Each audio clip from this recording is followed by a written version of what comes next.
Welcome to another installment of the Final Scoop podcast. My name is Robert Schinetsky, the supplement engineer. Before we get to our weekly introductions, first we have to make a very important announcement. Today is the 46th birthday, the grandpa of the Final Scoop podcast ensemble, Mr. Robert Samborsky, Apollon Nutrition owner. Happy freaking birthday, old man. How are you feeling? Right now, old. Thank you. Old. Happy birthday, my friend. Thank you so much, guys. Thank you. I appreciate it. Thank you. Outstanding. And joining me, as always, are my international band of brothers, Shane, Captain Carbs, Smith, Stack.com, Lukasz, Troublemaker, Rytkowski, Prometeus Intelligent Sports Technology, and the birthday boy himself, Robert Samborsky, Apollon Nutrition. For all of you tuning in on the live stream, thank you for joining us as always. We appreciate you. If you have any comments, questions, queries, quips, smart aleck remarks, or maybe cocktail recipes, wherever, depending if it's later on in your time span, share those with us. And anything you guys have, throw our way. We will answer anything and everything during these 2 hours that we're on usually. And so Robbie, we got a bunch of people tuning in saying happy birthday to you already. What are the big plans for the birthday? Today, nothing, because I'm stuck with you fuckers. So, this is how I'm fucking wasting my time.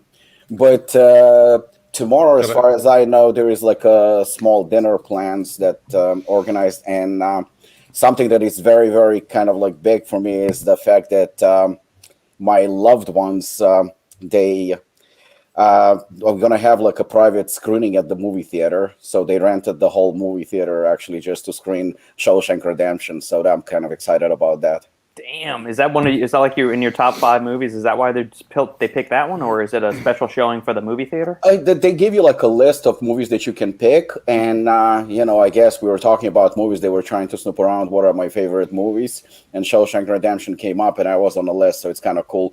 Plus, Jess never saw it, and I think it's a great movie to watch. Yes, it is. That's I think that's in Sandy's top 5 or 10 movies. She likes that one a lot.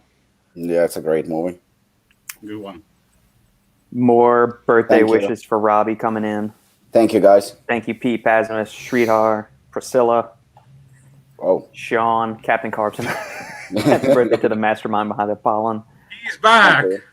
Brooke and Lukasz and his mom. Special prayers out for their. I appreciate it. Can you give us an update on Mama if you don't mind sharing? Or if you don't want to, you don't have to. She's doing well. She had her 4th white chemo, and this week she will have 5th. So far, the blood results are going well. She's improving on every angle. But right now, we are battling some issues with her, like, with blood dripping from her nose. There's like, a slight issue. And the doctor said that it should go away once the blood results will improve. So we are on the right track. So Thank you once again, everyone, for the prayers and for best wishes. I truly appreciate that. Yeah. So, she's doing all right. Like she's staying in high spirits and good mood and everything. Yeah, she's a true fighter. So yeah. Tough old biddy, man. Get it, Mama Rytkowski. Yeah. All right, let's address. Actually, before Robbie's the birthday boy, so we'll talk about this first, and then I want to get back to the conversation we had before we were getting before we hit the record button going. So, Robbie, let's address the elephant in the room. Double Impact, as I said before, on a video, it's just something that people have been doing it. And I think that Lukasz was the one who actually started the trend. And it goes back to a conversation that Lukasz and I had almost a year ago or something. It was a while ago about doing something special. And then once we started the supplement scoop, the final scoop, we were talking about doing something, that is kind of related to the podcast, or at least emphasizes the fact, that I'm the part of the final scoop, and and Lukasz. And then once we found out about Lukasz's mom being diagnosed with breast cancer, it kind of like one thing started kind of, falling into it's everything started falling into pieces, and it made sense that hooligan and assassin, it's always a battle. Which one is better? People are always asking the same question. I never know how to answer it because we all have personal favorites, and it just made sense. It's like I've been thinking about like putting the two together for quite some time, and I think the timing was perfect, and I think it was something. I mean, I won't lie, because we always transparent, we always honest. I mean, and I think that's the reason why people tune in to listen to us. At first, it was purely business decision. It was purely business decision to get the hype, to get the attention, and all that. Once we put together the formula, which was basically like just combining the two and then adding new pept, and the cost came obviously very, very high. It's an expensive product to manufacture, and like TJ stated in his review, selling it to retailers, it's almost impossible because you cannot make money on it. Obviously nobody's going to spend crazy amount of money on a pre-workout, no matter how good it is. And but nevertheless, it just made sense from Apollon's point of view, and it just made sense. It made sense, and then obviously Van Damme movies came into it, Double Impact too. I mean, everything just started falling together. It was just perfect. And Lukasz and I were actually discussing it, and we said, you know what, let's put the Final Scoop logo on a container, because it is related to Lukasz. It does make sense. He's the one who basically started the whole trend, and in the beginning it was just as a joke, and we were making fun of him all the time. We still do, and then once his mom was diagnosed with breast cancer, it was like, you know what, obviously we're not going to be making a lot of money on this product. We can't even order a lot because it's just fucking expensive. And we said, it's not going to be something that's going to be a huge money maker for us regardless. So it makes sense just to go all the way, acknowledge Lukasz's involvement, because he was involved, and it just also made sense to contribute to the cause that, not only Lukasz's mom is affected, a lot of people are affected. We've been getting messages left and right of people thanking us for doing this. And not only that, people actually refusing a discount. A lot of people refuse to get, because we have coupons, we have 15% or whatnot. People refusing, do not give me a discount. I want to buy 2 or 3. One is like a collector's item. The other one is, I just want to contribute. I lost my father. I lost my mother. I lost my grandparents to cancer. Somebody told me that they actually, have a parent who's battling cancer. So it just it was very, very overwhelming. It came from everywhere. And like I said, it just made sense. And besides that, it's a very strong, powerful pre-workout. My personal experience, and I agree with TJ, it feels a little bit more like Hooligan, which, I never denied the fact that Hooligan is my favorite pre-workout. I prefer that to Assassin. It just gives it a little bit of an extra edge. And even though you have the 2.5 milligram of alpha yohimbe and stuff, it just doesn't feel like you hit in the face with bricks. It just feels a little bit, it feels like mellowed Assassin and slightly more powerful Hooligan. But because of the pump aspect and everything else, it still feels a little bit more like Hooligan. The flavor was very, very tough to flavor. I mean, that was an absolute bitch. It came out so bitter that no matter what we did, it was just the bitterness was just through the roof. And we ended up using a lot of sweeteners and masking agents just to make sure to kind of suppress the bitterness as much as we can. And it came out a little bit kind of like a syrupy, a little bit medicine-y in a way. But because it's a pre-workout of this magnitude, I don't think a lot of people will care. It's still, I think that it's pretty sweet, maybe even slightly too sweet. But, I mean, the earlier versions of Assassin were far worse. And, I mean, Robert, the ones with DMAA, the MHA that we had, they were pretty bad. This is not as bad. This is definitely tolerable. This is something that people can manage without a problem. I really like it. Everybody who tried it, they like it as well. So, we were able to give a good product, that's something that represents Apollon pretty well. And at the same time, contribute to a worthy cause. And as well, I can, pay tribute and my way of thanking Lukasz for everything that he's done for the brand for the past year and continues to do. I mean, he was annoying me yesterday. He was annoying me today. He always annoys me, but he always tries to help. I mean, I'm 46, so I'm old, but there are very few people that I've met in my life that are so persistent and passionate like Lukasz. And the elephant in the room is Double Impact. But Lukasz, I want to personally thank you for everything that you've done for Apollon. for your contribution to this product. And, I hope that, it brings a little bit more awareness to cancer as well. And, wishing your mom speedy recovery. And like I said, she owes me a polished meal, so she better get better. Microwavable. Before I went to sleep, he checked Apollon's site and glad that he got 2 tubs. Awesome. Hope you enjoy the double impact haul. Awesome stuff. Muscle and bones. Happy birthday, Robbie, and glad your mother's doing well, Lukasz. Prayers for her. Absolutely. Thank you. Pete Pasmus. Apollon making great products and doing great things to help out. Absolutely, Pete. Pete, grab a tub of double impact too. You're a stim guy. By the way, speaking of Pete, this is the second time around that he's helping us out, and on top of each double impact container, there is a sticker that says "No retreat, no surrender." It has assassin and hooligan on it, and that was done by Pete. So, Pete, thank you so much. Again, you came through. I really appreciate it. That's awesome. Did not know that. That's awesome. Me too. Didn't know that. So yeah, props to Pete. Robbie, you mentioned something about the flavoring. You said it's more on the sweet side and kind of the syrupy side. And I want to get the group's things. I know we're not, like in the words of TJ, fuck flavor when it comes to pre-workouts, but we all kind of have our preferences when it comes to. So for the 3 of you on here, do you prefer a sweeter tasting pre-workout, maybe something more tart? Where do you I tend to like things that are more tart, something like a lemon lime or something that's got a little bit more pop zing to it. I can handle the sweet ones, but I tend to like ones that are a little bit more either tropical or like tart. So, Shane, what about you? I always get the feeling that brands flavor these things the direction in which they don't have a choice.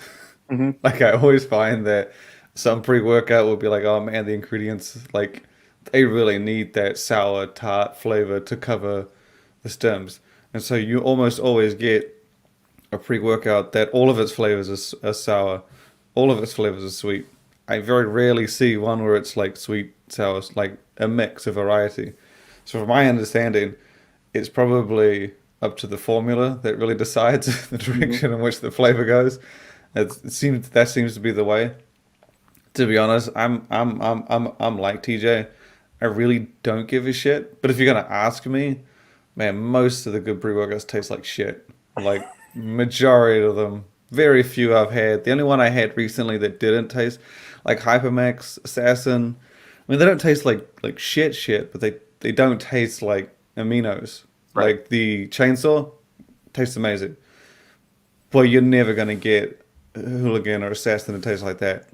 The nicest one I probably had lately was the Devastator of the Union.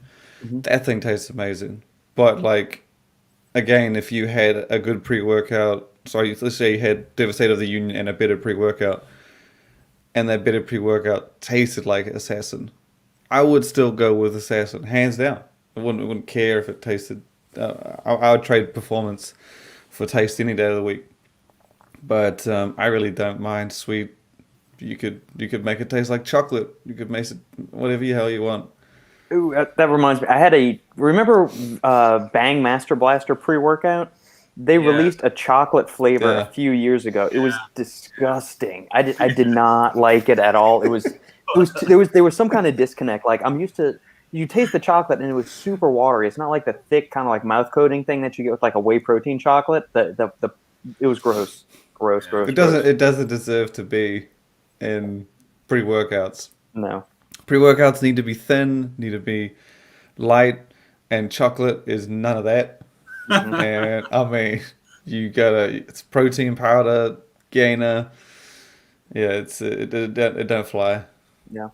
Lukasz, what about you? If you have a preference for pre-workout flavors, which way do you lean? I would go with something like super sour or tart. I don't like sweet flavors at all. Mm-hmm. But you know what? Same as Shane, I got the exact same, feelings. When it comes to pre-workouts, if they taste bad, they work hell of a good, So yeah, man, that's why I really love this combination, because when I had a tub of Hooligan and tub of Assassin, I was like, which one should I take today? So I was like, maybe I should take like half a scoop of Assassin and half a scoop of Hooligan and see how this mix gonna work out, Mm-hmm. So like, okay. let's try it. And to be honest, the flavor wasn't that bad, but it wasn't super good, of course. Yeah. But I'm not drinking pre-workout just to have a pinky, and just drinking like a coffee, or something like this. No, fuck no. So I mixed up half a scoop of each, and to drink it up, and I was like, okay, cool, But man, that stuff was super, super punchy on my workout session. I was wired through 5 hours straight. So yeah, man. Good like stuff. I said, it's flavor. It's not about a flavor when it comes to pre-workouts. As far as other stuff, yeah, cool. They need to be flavored well. Yeah. Robbie, as a brand owner, I mean, so how much choice do you get in choosing the flavors? Are you kind of at the mercy of the flavoring houses with the manufacturer for what flavors are coming out, or and also what are your own personal preferences as flavors? Sweet, sour, tart? What do you like? On a pre-workout, everything that Shane said is spot on. I mean, couldn't have said it better. I think that the formula dictates the flavor itself. I mean, there is no other way around it, because one ingredient is gonna. I spoke to one manufacturer where we were discussing, the upcoming kumite that we want to do in a powder form because it's so stacked. So from pill, we're gonna switch to powder form. Just write it down. Oh fuck! I'll send it to you. Trust me, it's months away. No. Okay, so one of the ingredients in kumite in a pill form is Pico-2, and it has 2 grams in it. So the powder form, because like I said, it's unavoidable. We cannot do it in a pill form. It's gonna be powder. So one of the manufacturers that I spoke to, I said we're planning to do that sometimes later in the year, probably end of summer or fall. And he goes to me, he says, take out the Pico-2. I'm like, I don't want to take it out. It's one of the main ingredients in a formula, and I like it. He goes to me, well, it's going to taste like shit. I said, I know. Nevertheless, we got to try our best to make, the best flavor possible. So again, Shane is right. The formula dictates where it's going to go. And if you have a fully stacked pre-workout, and especially if it has stems, and especially if it has lion's mane, 1,000 milligram of lion's mane, I'm actually surprised of how good, quote unquote, good, the new bare knuckle is, because it's really. Is it a great tasting pre-workout? Absolutely fucking no. That would be a major lie. But considering once you see 600 milligram of Vaso 6, you see 1,000 milligram of lion's mane, you automatically know that it's a bitch to flavor it. It's almost impossible. So they did do a good job.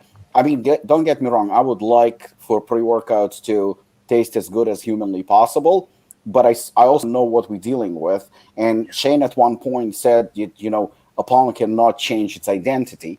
So right now, if we're going to chase the flavor and we're going to chase the taste, we're going to have to sacrifice some of the ingredients, which will sacrifice the performance, which means people that are buying Apollon are going to tell us to go fuck ourselves. So, it's one of those sacrifices that we have to make. Nevertheless, and I had this conversation with TJ yesterday, because he said, you know what, you should talk to your manufacturer to try and improve the flavor. I said, we're trying. We're really, really trying. And you know me by now. I am a perfectionist, and I'm always striving to do better. But this is the best at the moment that I can do. I'm going to try and improve with the new assassin. I'm going to try. But there are limits to how far I can go. And I said, TJ, Apollon is known for great flavoring. Chainsaw, Enigma, Protein, they're known to be some of the best tasting products on the market by far. Unfortunately, when it comes to pre-workout, there are certain limitations, especially pre-workouts of this magnitude. So yeah, definitely the formula dictates the flavor, and majority of people like us, the ones who want the performance, who want the kick-ass products when it comes to pre-workout, we're not going to really bitch about it. We're kind of going to suck it up, and that's it. In terms of taste, yeah, I'm also leaning a little bit more towards the sour and tart. But at the end of the day, I had certain pre-workouts, and I'm not talking about the good ones or the bad ones, that would literally either upset my stomach or give me that feeling of bloat and discomfort. As long as I don't have that, I really don't give a shit what it tastes like. I down it like a shot, and then during the workout, I either drink Chainsaw or Enigma or even water. It doesn't really matter, and I'm fine. So I'm not going to exaggerate. Whenever somebody asks the first question about Assassin or Hooligan, how does it taste? I automatically want to reply, you have to look elsewhere. You have to look for another product. If that's your main question, you definitely not. Apollon is definitely not for you. Not because it tastes disgusting. It doesn't. But it doesn't taste delicious. And there are good pre-workouts in terms of taste. I know I tried C4 at one point, and I thought it tasted awesome. Mm-hmm. But is it a pre-workout for me? And I'm not bad-mouthing the product at all. It's just not a pre-workout for me. This is not what I'm looking for when it comes to a pre-workout. I think the C4 example is a good one because if you try, obviously not all at once, but if you just have a sample of C4 Extreme, C4 Ultimate, C4, what was their big one, like you'll get an idea on the changes in how something can taste. So let me guess, the extreme one is probably tastes not as good as the regular one. No, they're all like, it does get gradually like, they're all pretty damn good standalone, but if you compare them, you can tell like the sweetness really shines in C4, the basic one, and then when you get up to like the ultimate, and I'm trying to remember, I can't for the life remember what the Dynasty, there it is. That one didn't taste too bad. It was actually pretty good as well, but it doesn't like, it's not as super sweet as the other ones, as the lesser ones. But I think it's a good example of like what you can expect when you add as much as they did. But also on another note, are you adding anything to the kumite for the powder? Yes. So because you said, and not to nag, but you said you're like 4 capsules, pretty big formula. I was like, I don't think there's that big, to be honest. I've seen an 8 capsule formula before. So you must be obviously adding a few things. I'm assuming for the whole performance endurance realm as well. I can tell you this because you're not going to leave me alone. Yep, you are correct. It's probably going to be double, if not triple, what it has right now. But obviously not. You're not going to like 4 grams of Pico 2 and you're going to just add more ingredients. No. More ingredients, definitely more ingredients, more focused ingredients, which the first one lacks. You motherfucker. Shane, here's the ingredients we're putting in it: glutamine, CLA, regular L-carnitine, the proven ingredients that always work. There better be raspberry ketones in there. Yeah, and microencapsulation too. Yeah. Shane, is the glutamine time release? Microencapsulated and delayed release. Oh shit! Game changer. They've been working on the formula for like 7 years. Oh! Although we haven't got the most respected industry influencer, content creator, and wizard of all to okay the formula though. So we need to do that. Yeah. Okay. So double the actives in terms of ingredients and dosages, and we're still looking for a gear performance endurance focus. Okay, that's enough of me. There we go. Stay tuned for like 20 minutes after the podcast. You know what I'm gonna do? I'm just gonna send it to you right now so you can have a look at it. I know you're not gonna post it, but at least you're gonna leave me alone. No, I'm just because what doesn't matter what you send me in the conversation. I'm never going to share that. But what you say here, I'm not going to ask. I'm just going to put it out there. That's the beauty of it. Yeah. Okay. Case is amazing. Has anybody tried Stimhead pre-workout? I've never even heard of it. I think that's Chaos and Chaos Cruise one. Okay. I haven't tried it. I tried the original pre. The UK brand, but they do really well. They've made it through a lot of places around the world. Shane, you got the formula. I mean, it's not final, but it's probably it's going to stay that way. If I had to pick a slightly sweet flavor like Hooligan, that was actually my question. Was that top one? I was like, why is that not even in there? Yep. Because I was like, it kind of fits, but Jesus Christ. Okay, that's a good response. I mean, it looks... Damn. That's not bad. Gonna be some good stuff. We got some good stuff in the works. I don't know. I know I can't say that too loud. Nope. Nope. Like I said, it's not final, so I mean, it's probably 90% final. So, we can definitely adjust it. Kumite. I like Kumite, man. We first released that, 2018, Robbie, was the first version that we did that? 218, yeah. When we were messing around with that formula. I still have a bottle of the original run in my pantry. Yeah, no, I really like it. I really, really like it. I remember you were liking it a lot. As far as there's my comment. Yeah, got it. Mm-hmm. Kumite is going to be a fully loaded card formula, specifically for I'm probably sure. You probably means carb. We're going to add 25 grams of dextrose. You can't really do a carb formula for me out of unless it's ironic, unless it's because I'm not going to have it. We definitely need to do something about it. Volugen, strawberry. See, I haven't tried any of all the formulas that Ben Hartman over at Morphogen puts out are dynamite. I just haven't tried any of his flavoring. I know the joint formula was a little rough tasting from what I had heard from a few people, but I have not tried that yet. I haven't tried any of his actual flavors. I tried his greens formula. Macrogen? Yeah, exactly. How was that? Pretty smooth, pretty good. I mixed it up with my smoothies and it went well. But it's super stacked, so pretty good product.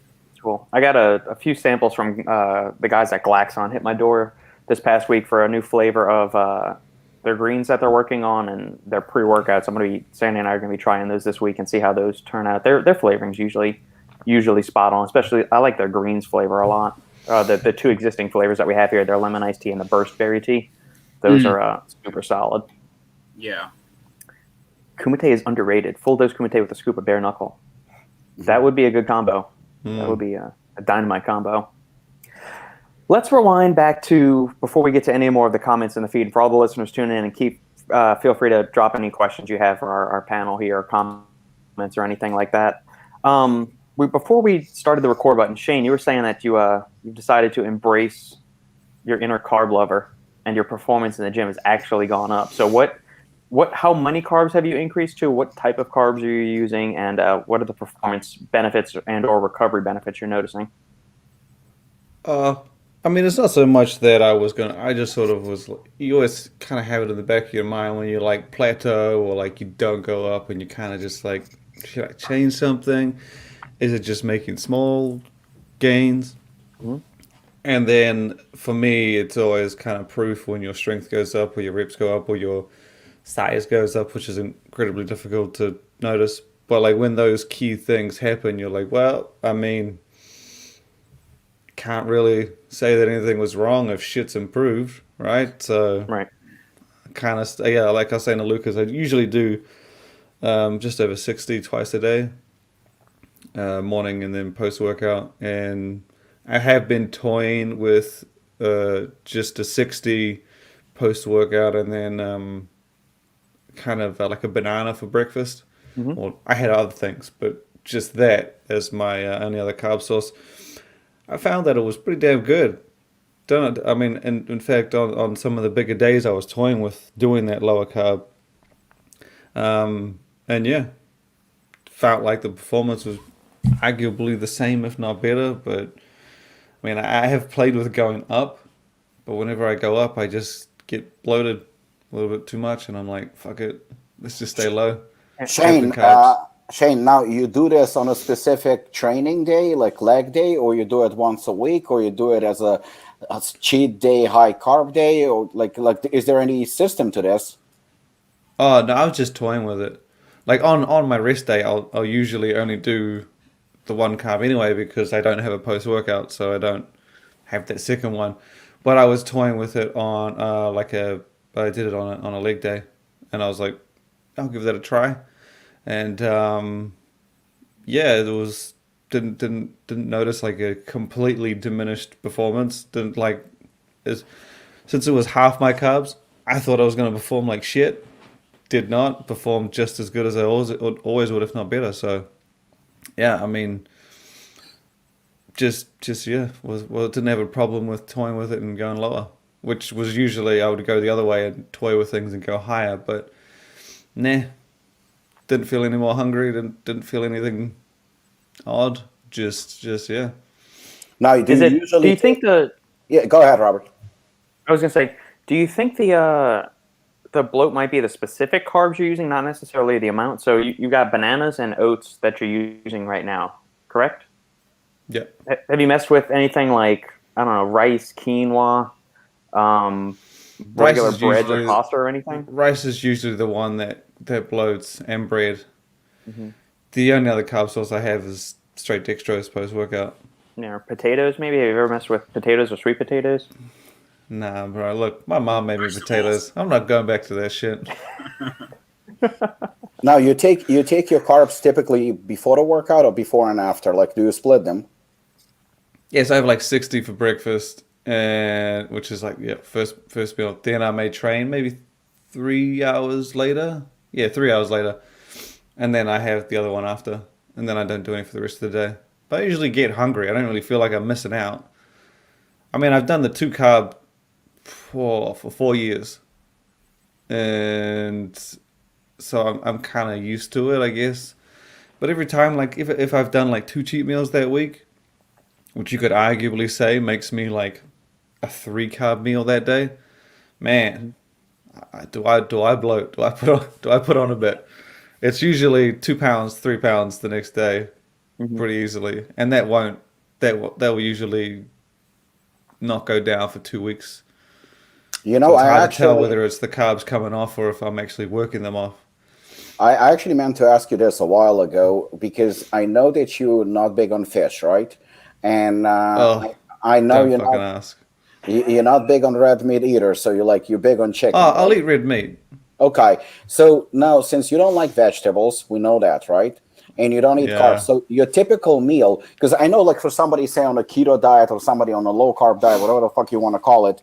So say your meal that is non-carb meal, an average person will have, and you also mentioned that you don't have a lot of fats either. So an average person who follows your type of a diet, if they have just a meal that is not carb involved, they would still have either a side of greens or they would have like, I don't know, like few slices of avocado. How does your meal look? I hate greens. I do. So how does? But I do eat them. I do eat them. Yeah. Oh, okay. I mean, look, I'm not a complete idiot. I know I should. I don't want to. Usually it's like a handful and I just swallow them down and don't look back. So if you have chicken, what's on your plate with chicken? My go-to meal is typically, I don't know what it would be in ounces or pounds, but enough chicken that I need to get to like 40 grams of protein, 2 or 3 whole eggs, like a sprinkle of cheese to bind it all together. Then I stir it up with a bit of garlic salt, and that bitch goes down. Sometimes if I need a little bit more fat, I'll add aioli, or mayo, but that's about it. And that gives me a nice balance. That should get to me the 50 to 55. Fats can get up to like 20. Maybe a little bit more if I add some extra, but that's pretty much it. That shit fills me up. But I would do that 2-3 times a day if I'm in a hurry. But you just listed the protein. What about the greens? Like, what's going to be on your plate? What's on your plate? And you send us a picture of your plate next time, and we can show everybody. So all of those things, all of those things I throw into a bowl, and then I have a separate bowl for the greens. But while I'm cooking the chicken and eggs, usually I just swallow down the broccoli. It's usually a handful. I don't know, because I don't want it to ruin the rest of the meal. So I make sure that I have it completely separate, and the taste is gone, and my day isn't ruined. What about stuff like, like sauce or something like that? Yeah, like hot sauce or anything else? yeah. So I have I can't fucking stand asparagus. I don't understand people that do. Oh man, put it on the grill, like grill it with some salt and pepper and stuff like that. For fuck's sakes. Anyway. I do hot sauce. Like if I have usually the cheese can kind of help bind it, but I'll do like a tiny bit of hot sauce just to add flavor. But again, if I'm feeling hungry, I'll add a bit of aioli. that Okay. kind of works as a bit of sauce as well. But Okay. yeah, that's about it. Nothing exciting. Double Impact. Yeah, I saw this. You go, When Shane. I was writing the story, I was like, hey, there's fucking carbs in there. Son of a bitch. Oh wait, here's a tip for you, Shane. Wrap your asparagus in bacon. Do you like bacon? I do, but then you just ruin the bacon. Why would you do that? That sounds horrible. I'm not the only one thinking that. Do you Again, do I- any? All right, so Gallon Thorn he says he's 90% carnivore only. I think this is verging more towards your territory, Shane. Do you do any of like the organ meats, liver, pancreas, thymus No. glands, any of that kind of stuff? No, it sounds fucking horrible. Hard to get. You don't go to McDonald's and be like, hey, can I have a Big Mac? Just put the kidney meat or the heart meat, please. Sounds much tastier. No, they don't do that because they know it tastes like shit, right? So it's no surprise that I don't like that. You can't be honestly taken aback from that. Lucas, do you have much experience with organ meats? If so, do you like them or not? I tried some. I tried the chicken livers and the chicken hearts, and they're pretty tasty. If you know how to cook them, then they are spot on. But as far as like other organ meats, I didn't try them because, to be honest, it's hard to get them. I know that the goat brain. Yeah, my friend said that it tastes amazingly well, especially if you like cut it, and in a small pieces and grill it on the pan. It tastes pretty nice, but I never tried it, so I would be keen to. Honestly, when you said goat brain, it looked like Shane was about to throw up. I was looking at his face. He looked like he was seriously very, very close to throwing up. Look, dude, just no. Sometimes I Sounds like to fucking experiment. horrible. If it's I not, like to experiment too. I said that. I like to experiment. I'll have some extra carbs here and there. I may even take some away. I'm not going to go eat a fucking animal's brain. That sounds... it's not vegetable, I'm down for it. Yeah, I have a feeling that Shane's gonna try now asparagus wrapped with bacon. I'm not going to try asparagus wrapped with bacon. I'm not going to try... I mean, I love bacon. But no, again, you're ruining bacon by putting asparagus in it. Bacon is one of the few meats like you can just buy and just eat straight out. It's fucking delicious. Chicken, you got to put sauce on there, and beef, you still got to do a little few extra things. I'm sorry, man. The bacon, but you're hurting bacon's reputation by putting greens anywhere near that son of a bitch. Okay. What about? Don't beef hurt tartare? bacon. What about beef tartare? Have you ever tried it? I probably have, but I don't know what the fuck it is. It's a raw beef. It's good. It's very. Oh yes, It's good. It's like a minced raw beef. You're talking about it's like a tartare? minced beef. Beef tartare? Yeah. Yeah. Yeah. It's just really just good. beef, just beef Very mince. traditional, very traditional, especially here in Poland. It's Yeah, like eating a raw meat. delicacy. Yeah, I've had a carpaccio, which is like really thin slices of filet mignon or beef Yeah. tenderloin, and I've done that, or I've done tartare where they put like an egg yolk on there too, and they kind of oozes through everything. Exactly. Yeah, I've also had foie gras, which is a goose liver, and goose liver, that's yeah. really good. It's super rich, but like regular cooked chicken livers or chicken gizzards, so like in New Orleans, you deep fry them bitches. Like you don't saute them or anything. You deep fry chicken gizzards and then you eat that. So it just all you do is taste better at that Maybe point. maybe But I like work liver, too I don't much. like liver. I've had goat kidneys before, prepared by a Turkish guy who made some of the best food I've ever tasted before. And I've had grilled chicken hearts. I did not like those in the least, not at all. I do like cow's tongue though, like lengua. If you go to like an old school style Mexican restaurant, and they make lengua tacos for you. That's some good shit. that tastes good. Some really good shit. Maybe I'm just the odd one here. I just like again. Maybe I work too much. Maybe I just maybe I'm doing too much work. I don't spend enough time sitting there being like, what other part of the cow can I eat today? Maybe I'll have the chicken's heart. Tail. You know what? I don't want that meal that I usually have. Let's go find another animal and see what part I can eat today. Raw, maybe cooked. We'll have some fun. That's just Whenever the four of us need to get together at FIBO or something, and we're gonna go on like a food binge and just try everything weird that we can find and see what happens. How can you do that? We can't all do that because then I'm going to run out of calories for the day, man. We just went through this. We're gonna make you walk from each restaurant to each restaurant, so you burn off the previous meal. Well, there's your other problem. I don't like walking a lot. Okay, so we probably need to go to McDonald's as well. Yeah. I mean, hey, if we're going to McDonald's, you have foods of the world, my friend. Look, you're talking about different parts of the chicken. They got chicken nuggets. What even is that? It's all of them, isn't it? That was my favorite part of McDonald's growing up. So we ate McDonald's probably once a week, at least once a week growing up as a kid. And chicken nuggets, I didn't like McDonald's burgers at all. Like, I loved hamburgers, but McDonald's burgers, for some reason, I always thought were gross. So my brother and I would always split like a 20-piece nugget. We'd each have 10 nuggets, and we'd each get like a supersized fry and demolish that stuff. I didn't like any of their dipping sauces either, like the barbecue sauce or the sweet and sour sauce. Just give me ketchup and just go to town with those things, man. Good stuff.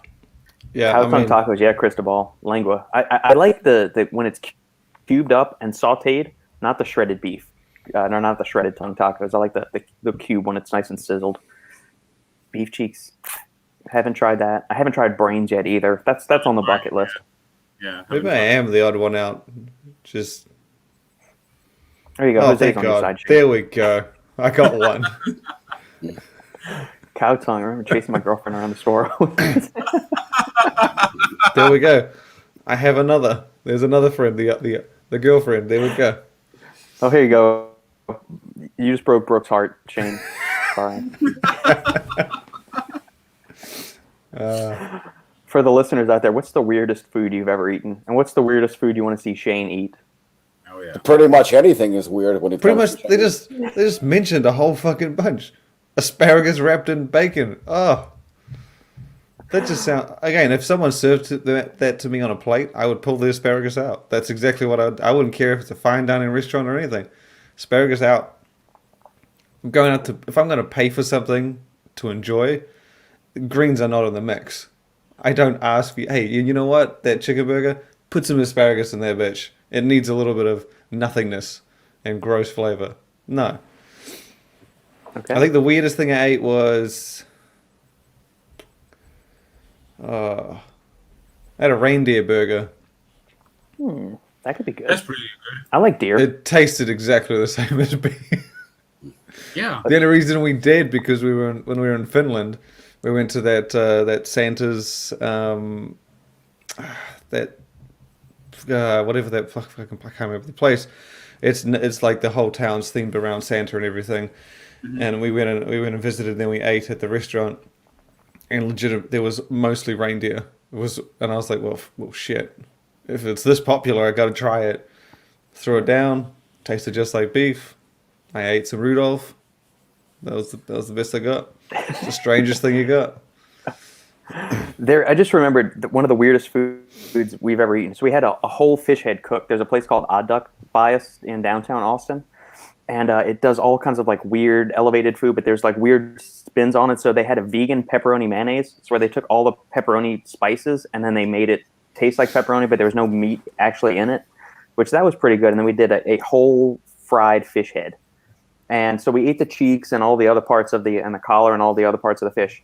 And then you can also eat the eyeballs. And we were with my grandma and one of her friends who is Filipino. And she said, oh, the eyes are the best part. They're a delicacy. Yeah. Sandy jumps right in with the fork, goes, skewers that thing, goes, just popped it back. Like, that's what they fight over, man. It was, I have not tried fish eyes yet. Maybe one because day. Nikki's, my wife, she's Chinese. Mm-hmm. So when Chinese New Year's on now. Yep. So whenever they go out, celebrate, even we just go out outside Chinese New Year, it's like, I mean, man, you've heard what I'm talking about when I like my food. Mm-hmm. You throw me in that environment, the whole time I'm just like, Nikki, what's that? And I'm like, that looks like chicken shit. No, that's not chicken. Like, why is the thing? Why is his eye still there? Why is it? And they have the duck still shaped like a duck, and I'm like, why have they not cut him up, man? And I'm just, and sometimes you get really nice dishes like the lemon chicken, the sweet and sour pork, those things. Yeah, those are good. That's the best I could do. But when you get into all these other mysterious looking things and dishes, I'm just like, Yeah, the coxcomb and the roasted chicken feet and everything. oh yeah. I mean, it gets out there, man. It gets out there. I love Will you try Rocky No, Mountain oysters? no. Dude, look, I've said this before, and I have to say it again. I didn't think I'd have to say body parts outside of the normal meat, but no seafood. I can't stand the smell. Well, no, The Rocky taste. Mountain oysters are actually beef testicles. That's what they are. They just both sound gross, Yeah, no they matter are. which way you call it. No, again, Yeah, seafood. yeah. The fact that you sit there and you go, "What's the worst thing Shane could eat that he'd be disgusted by?" And all of it is seafood. You're naming all seafood. Oh, so surprising that it's so gross. Beef testicles. No. All right, we'll move on from the food thing for a second. All right. You know what? If we do go to Mike Chang's, is that I've seen that before. Let's see. If we do go to a restaurant at FIBO, that's your Yeah. place to Germany. That's the place to get me to try some weird shit. Yes. Because I'm sure you're about to find some places in Europe that have got some funky shit. I imagine Yeah. Russia is because my friend visited Russia a couple of years ago and he was saying that says food can get a bit different up there too. We're gonna do a live stream. We'll do a final scoop from a restaurant. Yes, for sure. All right, here is Mike Chang's Afterburn pre-workout. Mike Chang launched this a while ago, didn't he? You're the news wizard. I have no idea. He was the famous YouTuber, right? Yeah, six-pack abs guy. Sweetest Oh, six-pack yeah. I've ever seen on YouTube. Yeah. Now I remember. Okay, so here is his thing. Right off the bat, I noticed a huge 12 labeling calories. error. My God. Well, no, here's the giant 75,000 milligrams. So we're supposed to believe we're getting 75 grams worth of creatinol, phosphate, arginine, AKG, beta alanine. This probably should be 7,500 milligrams, not 75,000 milligrams. You got to take it at face value. I mean, what are you getting, like 25 grams of creatinol, phosphate, 10 I think grams you of are arginine? correct. But the tub is 200 grams. So realistically, if you had 20 servings, the tub would have needed to be 1.5 kilos. Exactly. Yeah, this is all, this is a dog shit formula. That's an odd type of creatine to have ahead of beta alanine. Well, no, Usually, creatinol phosphate, it's not actually a form of creatine. It is an endurance boosting ingredient. Yeah, but I mean, I would have thought that if he was going to do it in this way, like put creatine first, Yeah, do the monohydrate, right? you would think, but he's pixie dusting Magna Power in there. I mean, everything in this whole thing is pixie dusted. He's got the most... Citrulline malate's below the AKG and agmatine. Yeah. That's and the glycerol is way down. Yeah. Alcar, I mean, this focus matrix, I like vinpocetine, I like pacamelon, I like CDP choline, but I mean, this whole thing is going to be massively underdosed. I feel like the biggest ingredient from that first one that I think might be close to what it should be, or Beta reasonable, alanine, probably. that and agmatine. Those are the Yeah. two that I think might be in the most reasonable realm. But then that would mean the AKG. No, that's not possible. So agmatine's 1, maybe the beta alanine's 1.6. The arginine could be 2, but then the creatinine would have to be 2. What's the price for it, Robert? $60. Are you serious? No, I'm just guessing. Yeah. But I wouldn't be surprised. I don't think I'm too far off. I don't know. I'm Please. not even seeing a price listed on here. Oh, wait, Shane, look.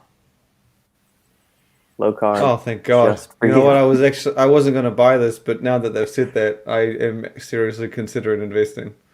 I don't see. Where the heck? Let's see. Yeah, go to official page.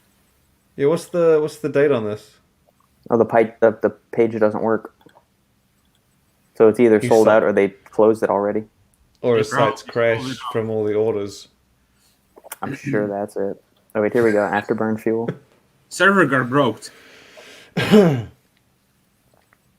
Intensify your results in just 30 seconds. See, when people put shit like this on there, that's what infuriates me about the supplement industry.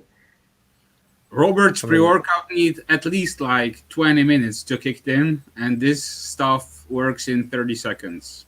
We're going on one hell of a ride right now. I know. If it takes you this long to find how much a product costs, avoid it at all costs. It's got to be good. It's got to be worth the effort. That's got to be it. Good grief. I think there were a few indications to avoid this product at any cost. The fact that Mike Chang put it out, it should be the biggest one. I mean, 75-gram blend. That's a beast of a pre-workout. Yeah, you can't even get your label right. Price cook that bitch. Hey, we don't know that the label's not right. We just don't know if there's a web copy is right. There we go. We might have got the tub weight wrong, and there actually is a 75-gram blend. I mean, shit. It's got to be, what, 20 grams of beta-alanine? At least. That'll set your face on fire, even for people that like beta-alanine. Dave. Favorite nootropics for increasing endurance over a training session? Bonus question. What is the biochemical mechanism, or which pathways is that working through? Well, I'm not getting any bonus points today.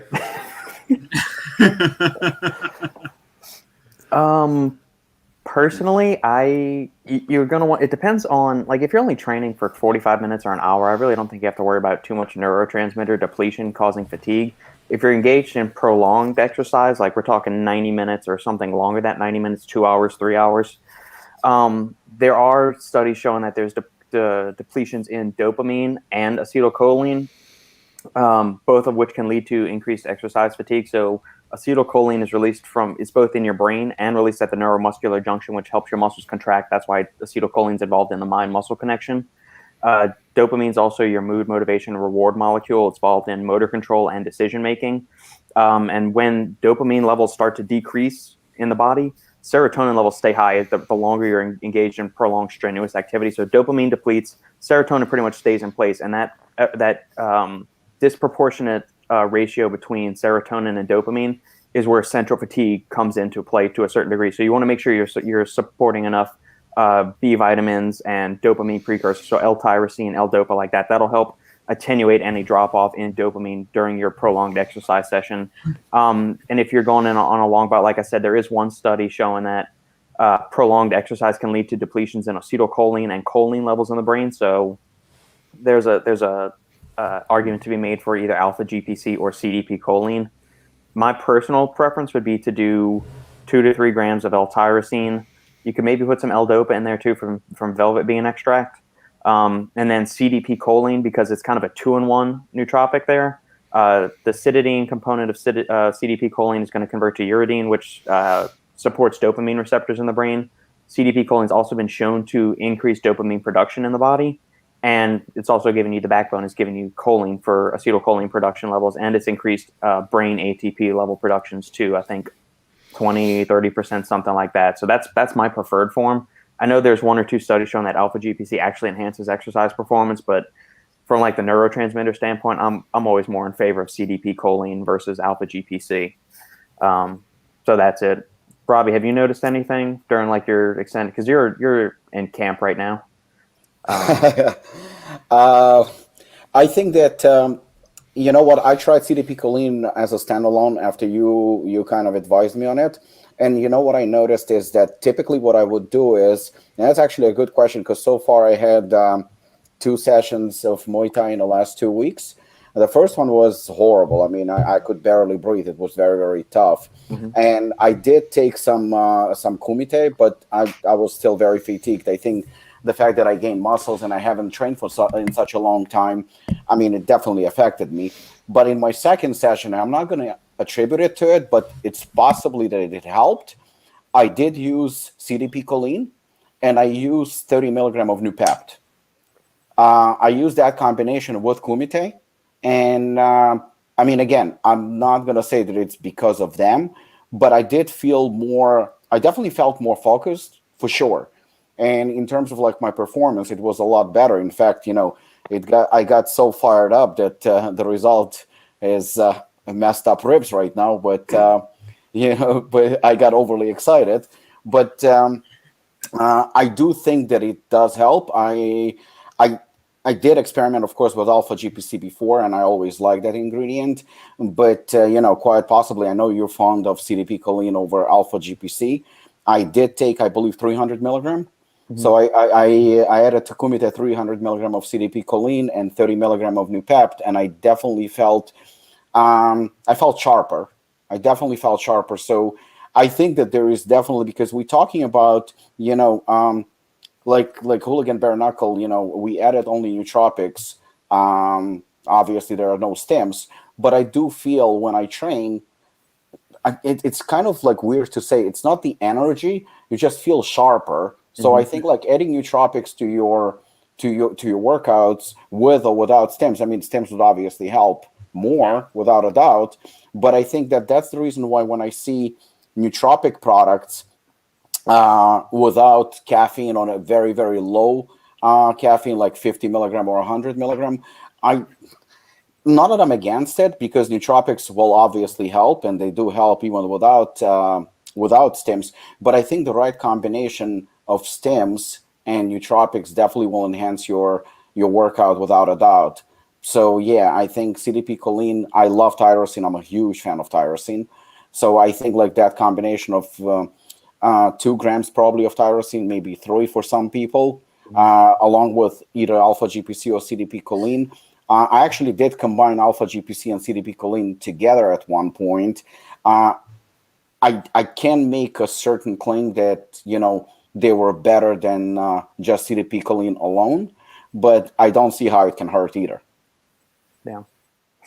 I guess, I mean, we left off caffeine, but caffeine kind of is, do you classify it as a stimulant, but it's also got nootropic quality. So, that kind of goes without question that caffeine's kind of, that's been shown to be more effective in exercise performance than there's hardly any exercise studies regarding specific nootropics outside of a few tests on military subjects with tyrosine. And then it's mostly associational studies with choline and the depletions in choline levels in circulation, like serum levels of choline and in the brain. And so that's why they're saying it might help by supplementing with choline or choline precursors that could help attenuate the decline as the longer you get. But remember, it's got to be an endurance training session. So something lasting longer than probably 75, 90 minutes at minimum before you'd notice, significant drop-offs in these major neurotransmitters. So that's a good question, though, Dave. That's a fun question. And I think also that the problem is, and that's the reason why caffeine is so controversial still, and probably regardless of how many studies have been conducted and proven the benefits of caffeine. I think the trick is like, well, we know that CDP choline at standard 300, I think, milligram, and some people use 500. So we know that 3 to 5 to maybe 600 milligram, that's a sweet spot. With caffeine, I think it gets very, very, very tricky, because you have people that can react to 100, 150 milligram of caffeine, and there are those who will barely feel 300 milligrams. So I think that's where confusion is, because you're going to give somebody 400 milligram of caffeine, and they're going to say, whoa, it's too much. I don't think the same will be the same situation would be with nootropics. With nootropics, it's a little bit more concrete, and the data is a little bit more, sort of works for everyone. With caffeine, it's all over the place. You might have 300 milligram of caffeine and CDP choline and feel phenomenal, and then somebody's going to have 300 milligram of CDP choline and 300 milligram of caffeine and going to say like, oh shit, you know what? I feel horrible. So I think that's where the problem lies. Yeah, and then another consideration is like the performance enhancing effects of caffeine. It's on 2 different spectrums. Like the cognitive enhancing benefits of caffeine start as low as like 80 milligrams and can go up to 200 milligrams. And then the performance enhancing benefits, like the physical performance of caffeine, start at the 3 milligrams per kilogram, and they go up to 500-600 milligrams of caffeine and up from there. So it's kind of like, which angle you're trying to optimize more, like the cognitive side of it more, or like the actual strength and power output side, which is where the upper end of the dosing, the 400, 500, 600 milligrams of caffeine, that's where caffeine shines on the physical front of it. Yeah, I saw recently on somebody's post, somebody said, I'm a stim junkie. I take as much as 250, 300 milligram of caffeine. I'm like, that's maybe it's a sleep aid. Maybe he does it 4 times a day. Perhaps. That's true. I mean, 250 though is. I see. I did this before. I remember when I posted about a pre-workout, and I said, "Oh, it's got a more moderate amount of caffeine, like mid-size, like 250, 300." And then someone was like, "That's what you call moderate?" And I'm like, That's my point. I was like, for fuck's sakes. I was like, I mean, I'm not, this isn't moderate based on me. This is moderate based on the entire market. I would say the average is now 300 to 350. But some people would call that extremely over the top. I say 300, maybe 400, that range. That's average, that's middle, that's moderate. Low is 200. Used to be 100, now it's 200. High, 700, 800. Because I mean, the problem is there's not many in this. between. Everybody's drinking these right now, and let's face it, like the average person who drinks these, they go to 2-3 a day, and they what 200 to 300. I love those, but 300 a piece, man. Yeah, but the thing is that people go to 2-3 a day, so for them 200 milligram of caffeine is going to feel like nothing. Yeah. Bang was the one that started the 300. What's the highest? I don't know if who makes the highest? I think for an energy drink, 300's the like for the 16 ounce. That's the most. But there are like I know think I saw 400. No, high Rockstar, and I'm just talking about the. But that high carbonated energy drink, it's not even around anymore, is it? No, it's 350, and I think they that was canned it. 350. But no, the highest one that I know of is Monster and Rockstar. They do the bigger can. They do like a 24 ounce. Oh, okay. But it's the same liquid, so it's like, I think that works out to like 450. I think. So relatively, it's the same. Yeah. So it's the same. It's the same per mil, but it's just because it's a bigger can, and it's resealable. So the 450 I think is the most I've seen. But to be honest, I mean, like you said, that people say 600 in a pre-workout is ridiculous. I think 450, and it doesn't necessarily matter, like if you put it in a big can, it's in an on-the-go format, right? You sell it at a convenience store. So you're led to believe it's for on-the-go. Someone could easily pound a 24 ounce without thinking that it's silly, which again, that's to me, I'm not that bad on stims, but 450, like for anything other than a workout, I mean, it's shit. But the thing is, it's a lot. You need to find your golden spot. Yeah. It's not that everyone can put on like. Yeah, I think that's true though, but then there's the bad thing, because everyone needs to find the amount that works for them. That makes sense, right? Yeah. But then you could apply this and be like, hey man, everyone needs to find out the right amount of steroids. Be like, well, I'm not growing, have more. I'm not growing, have more. And that thing can apply to or it's not different. better, man. That's the thing. Yes, but you have to understand that a lot of people, for a lot of things, that is the case. So it's not too outrageous for them to think, okay, I'm not getting a kick anymore, I should have more. They would understand that, and they do get more.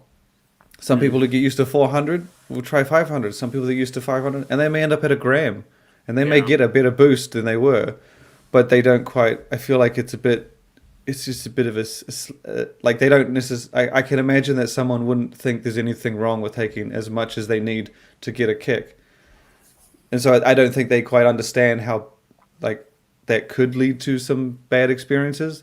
Yeah, but so it's when you put it in a can, it makes it encourages them to think that it's okay. I think when you put that much in a can, it'll encourage them to think that 450 is not bad. They sell it on the shelf. Yeah. Oh, is USN Spike 350? Or is that a different one? Oh. I think it's a different one. It's not the USN. I was going to say, yeah, because the one I'm thinking, the USN Spike is 300. Yeah, USN is 300, yeah. Let me pull it up and see what they've got. Spike. Yeah, I feel like it's just, because it's tricky, because you can't, because I mean, again, someone could have a gram and be fine. But like, from my experience, when I, for example, did one full scoop of Assassin, I was like super wired. Next day, I took a 1 scoop of Hooligan, and I also had a great session. Then I like combined them both, and I also had a great session. Oh, damn. I've never seen this one before. So the thing is that I never like try to the next day after. I never try to like, for example, okay, so I will like double scoop of one of each. Yeah. Have a much better experience. It doesn't work like that, you know. But you will get people who do that because they're like, oh, this feels really good. Yeah, of course. Yeah, Maybe, of course. but, I get your point, but at the same time, to me, it's like Yeah. it's great. It's like more doesn't mean better. You know, you need to have this. I think the what you said about find the amount that works for you is very true, Yeah. but you have to understand you have certain limitations. You can only stimulate yourself so much Exactly. legally.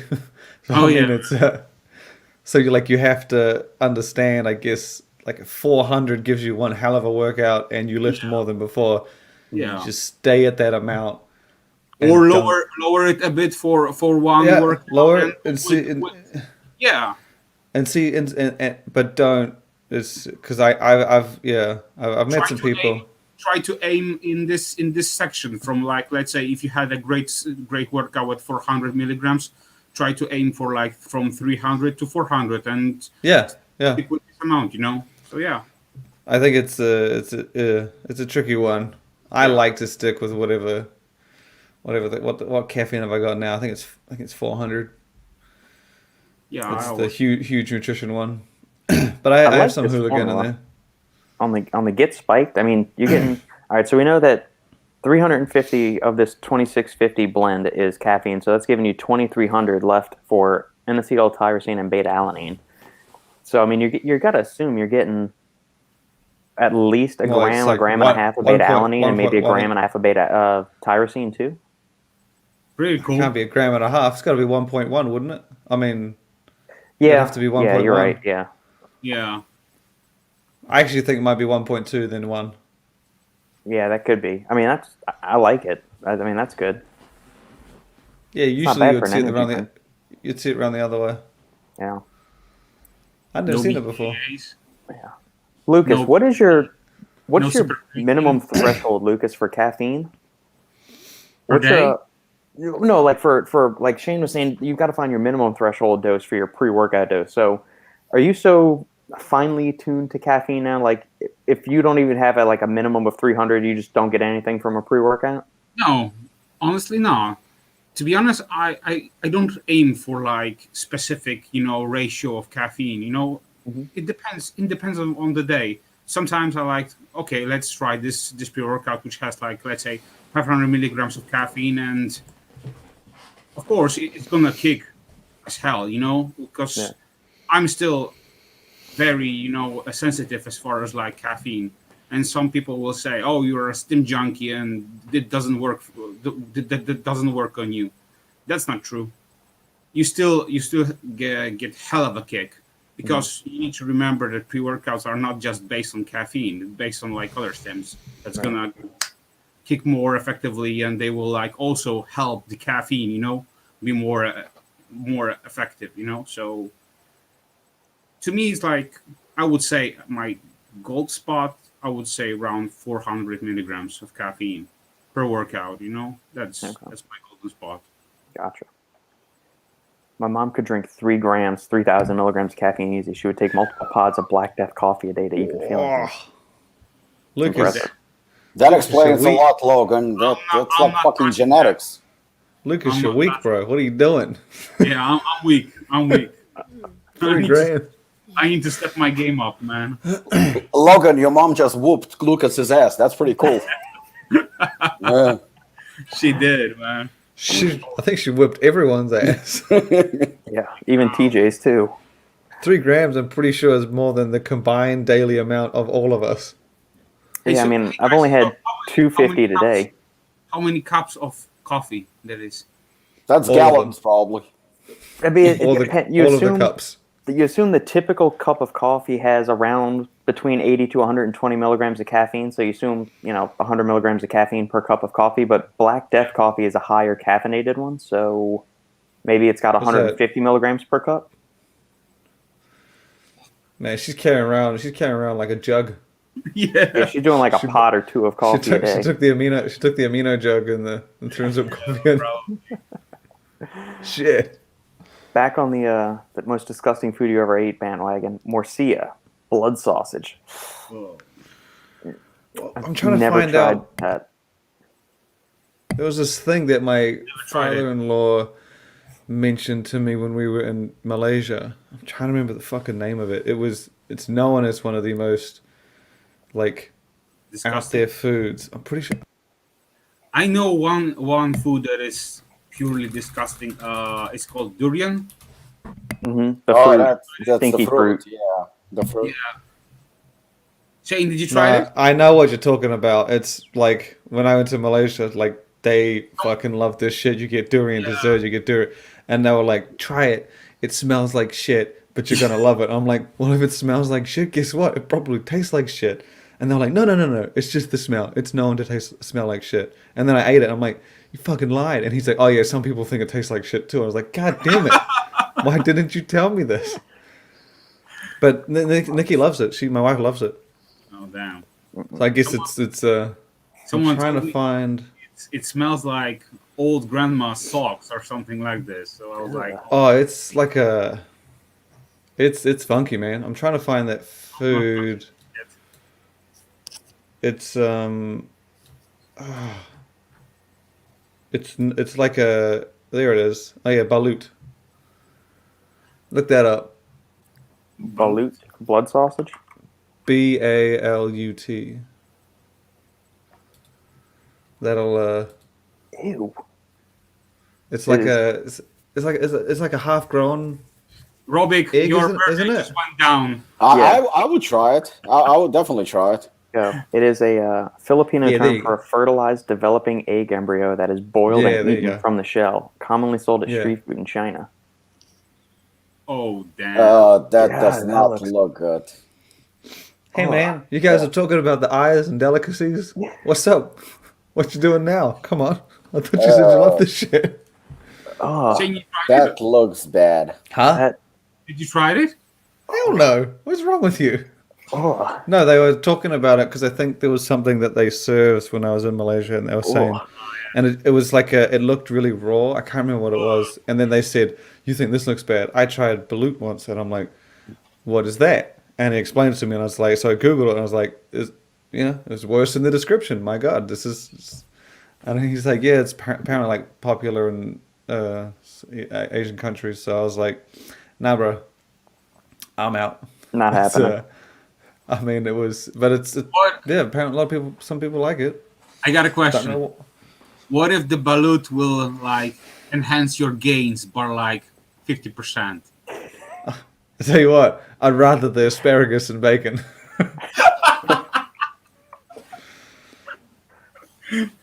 But the thing is that you say that if it did or if it could, Yeah. fortunately, if it could, the Western world would have transformed it into a beautiful, delicious chocolate shake by now. That's the good thing about gains, is that if it actually is something that can do it, they'll make it as palatable as possible, even for losers like myself. But I don't believe that is one of those things. Just imagine you would pound it like balut every fucking day. Yeah, that would make. Yeah, me- there we go. There we go. That's my man. He knows what's up. How about the Swedish fish dish that's covered in lye, then buried to ferment? Fermented fish, smoked fish, salted fish. No, just give me fresh fish or sushi. Smoked fish, I'm in, but fermented? I've had smoked salmon before. That was good, but I haven't tried any of like smoked mackerel. I haven't tried any of that or salt cod or any of those other kind of preserved fish. These are awesome. So good. Yeah. I'd have to try it. I usually go grilled or broiled or like sautéed fish. Just no fish. I'm good. 2 scoops Hypermax with 4 caps of overtime. That's 700 plus of caffeine. Yeah, because 4 caps of what's a full serving of overtime? 6 caps. Yeah. 6. So that's 6 250s and a half. So 500s in a full dose. So you're getting a little over 300. Yeah, 700 plus and change of caffeine. Rock on, Galanthor. Actually, sounds like a cool stack. That's a lot of PEAs going on in there, man. It's ballsy. Here's a question from we got that came into the feed this week from our boy Devin that likes to give a shit every now and then, or at least gives me and Sandy grief. He's been a listener for a long time. All right, this is from. There we go. I'll type this in. Everyday formula idea, something you take every day. PeakATP, elevATP, and creatine monohydrate. Good idea or overkill? Thoughts I've seen the elevATP and creatine mono in a daily formula. Yeah, Pico 2 I haven't seen in daily formulas because I imagine it's going to shoot the price up a bit from what I hear. I have seen daily formulas that are like support performance. Personally, also I'm not thinking of PeakATP, I'm thinking of Pico 2, Jesus. But personally, I think it's a cool concept, but like if I were to be buying my supplements, I don't think this would be one of them. And I do regularly buy my supplements, and when I buy stacks, I can't imagine. I have never felt, the need to throw something like this in. Even when I stack from within the same brand, and they offer something like this, I haven't. It just, again, I mean, the daily formulas. I might do a creatine. I like daily creatines. Ghost size is a good one, but yeah, sometimes I don't even add those because it's a big expense. But Yeah. that's just me. I like it. I like putting the trio together because it's kind of attacking ATP enhancement from a few different angles. So like creatine monohydrate enhances creatine phosphate stores and hydration in the muscle cells. elevATP actually increases your cell's ability to produce ATP. And PeakATP, while it's called PeakATP, it actually works by increasing blood flow, or at least that's the closest mechanism by which the researchers can identify how it's improving performance. It's not necessarily increasing ATP production in the body. It's more about improving blood flow.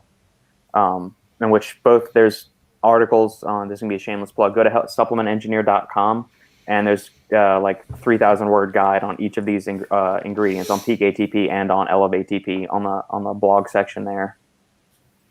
So, but like Shane said, PeakATP is very expensive. Beta-alanine's got to go in there as well. Yeah, I don't know if he's like going for like just a creatine plus formula or like an ATP enhancement one, or going like an all-day muscle builder, because we've seen a few of those released over the years. Like PES had Ergo9, iForce had Finish Line. We've seen a few of these other ones, and they just don't sell. It seems like they're here for a year or two, and then they don't get steam for whatever reason.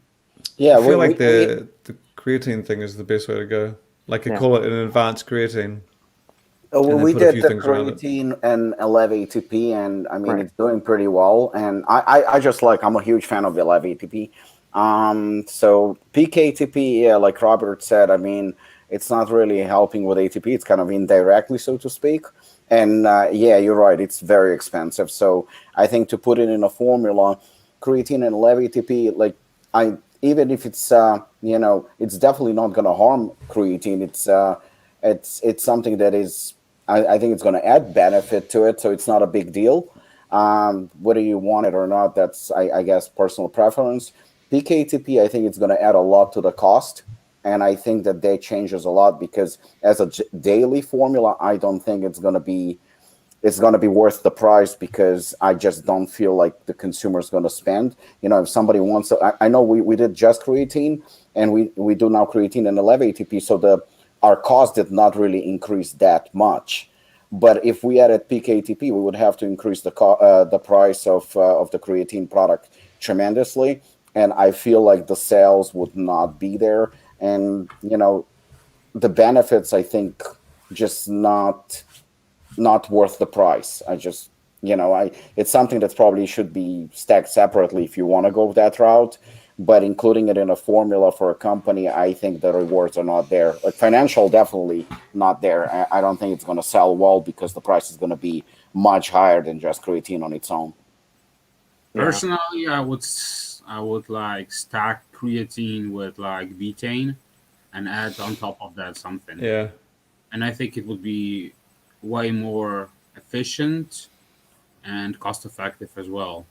But I'm just like thinking right now about the third ingredient that I would like try to add it to this stack to just like to make it more complete. But I mean, I've got a few things I've added to it. I'm actually, it's funny. I'm working on a formula like this for another company, and it's going to release in a little bit. We're waiting on some quotes from the manufacturers, so I won't give it away yet, just because it's still. I don't know if it's going to be finalized or not. But there's two other things that it's going to be put in. I'm listening. I'm going to make. You get first dibs on all of it because it's a brand new line that's coming out. So you'll get it, Shane. I think I know. Wink. I think I know. Okay, well, there we go. Good question. Yeah, it was a good one. And for the listeners on there, don't be shy. Give us anything you got. Here's another one. This is from Concrete Abdullah.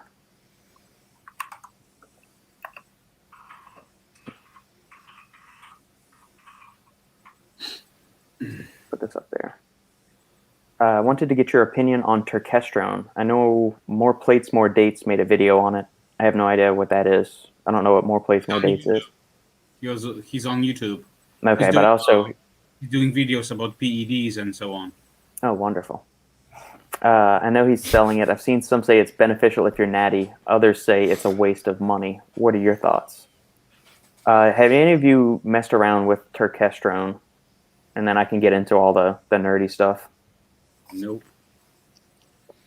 Well, I like how you said it's beneficial for natties, but others say it's a waste of money because others would be people who are not natty. So I find exactly. This is obviously the others will have much better on their plate. Yeah. So Turkestrone falls into the family of ecdysteroids. So it's those. They're in arthropods, so insects, and some plants. It's responsible for their molting and metamorphosis and their growth promoting properties. So researchers think, hey, because it can make an insect grow, if a human takes it, it'll make them grow more. It'll ramp up protein synthesis and that. So it's an analog of actually hydroxyecdysone or ecdysterone, which we've covered before on the podcast, or I've talked about it somewhere. Part of the problem with finding Turkestrone is finding a reliable source.